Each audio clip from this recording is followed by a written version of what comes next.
निवडणूक आयोगाचा गलथान कारभार या निवडणुकीच्या पार्श्वभूमीवर बघायला मिळाला। निवडणूक जिंकण्यासाठी सत्ताधाऱ्यांनी पैशांचा महापूर वाहिला।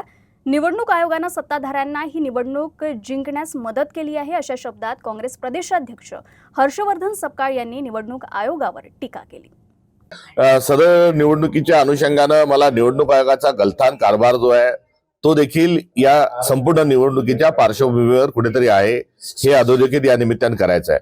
मतदार याद्यातले दुबार तिबार नाव एवढंच नाही तर त्या निवडणूक निर्णय अधिकाऱ्यांच्या नियुक्त्या असतील, बोगस झालेलं मतदान असेल, मंगल कार्यालयामध्ये मतदारांना आणून डांबून ठेवल्याचे प्रकरण असतील, पैशाचा महापूर हा देखील या निवडणुकीच्या अनुषंगाने बघायला मिळाला। आणि यात तारीख पे तारीख नावाचा जो एक चित्रपटातला डायलॉग आहे तो या निवडणुकीच्या अनुषंगाने आपल्याला कुठेतरी अनुभवायला भेटला।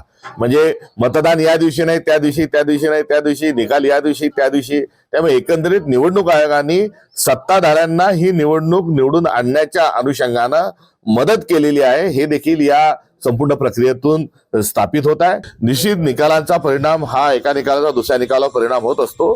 सत्ताधाऱ्यांना आम्ही किती बलशाली आहोत आणि आमची किती ताकद आहे, आमच्याजवळ किती पाशवी स्वरूपाचे अधिकार आहेत आणि मॅन्डेट आहेत हे दाखवण्याच्या अनुषंगानं ते त्याचं निश्चित स्वरूपाचं हे मार्केटिंग करतील।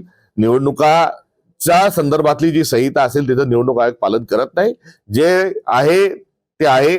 संघर्ष आणि वैचारिक लढाई हा सध्याच्या कालखंडामध्ये काँग्रेस पक्षाचा समोर आलेला हा संघर्ष आहे आणि आम्ही या संघर्षाच्या रस्त्यावरून संविधानाच्या संरक्षणाकरता, संवर्धनाकरता आणि लोकशाहीवर विश्वास ठेवत असताना आम्ही पुढे जाऊ।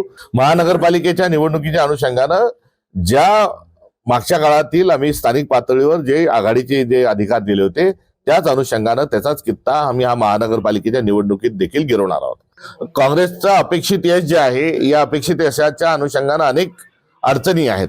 निवडणूक आयोग कसा वागला ते देखील या ठिकाणी आहेत। बहुमताच्या पाशवी बहुमताच्या आधारावर लोकशाही डुबवण्याकरता सत्ताधारी निघालेले तो भाग आहे।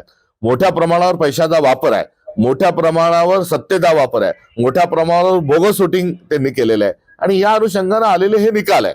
त्यामुळे या निकालाला संपूर्णतः जनतेचं मॅन्डेट असं समजायला आम्ही तयार नाही, कारण महाराष्ट्रात कायदा सुव्यवस्थेची परिस्थिती ढेपाळलेली आहे।